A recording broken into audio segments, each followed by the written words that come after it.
Символ єдності та нагадування окупантам. Завтра по всій Україні святкуватимуть День кримсько-татарського прапора. Єдиний стяг як державний був затверджений на першому Курултаї у 1917 році. Блакитний колір – це продовження тюркських традицій, де він символізує волю та надію, а золота тамга символізує державність. Також 26 червня відзначатимуть 30-річчя відродження Курултаю кримсько-татарського народу. Урочистості починаються о 10 ранку з підняття національного стяга кримських татар біля Міністерства закордонних справ України. О 15-й відбудеться автопробіг київськими вулицями від проспекту Перемоги до Хрещатика. О 5:45 вечора біля Бессарабського ринку почнеться урочисте винесення кримсько-татарського прапора до Майдану Незалежності. Там тим часом діти змагатимуться у конкурсі найкращого малюнка. А вже о 18-й на головній площі України відбудеться мітинг, присвячений Дню національного стяга.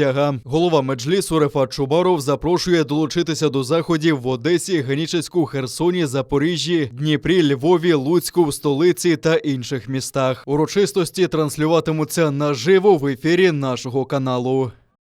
Будьмо завтра разом і продемонструємо єдність і підтримку Кримові, в цілому нашим братам, кримським татарам, етнічним українцям. І покажемо, що ми є єдиними. Не треба завтра нікого боятися. І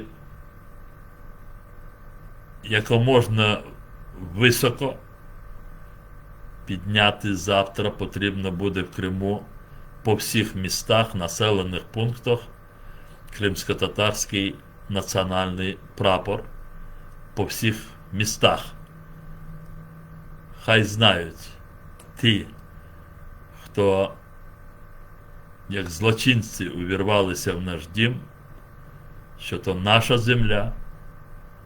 На цій землі буде майорити державний прапор української держави і кримсько-татарський національний прапор, як прапор корінного народу тієї кримської землі.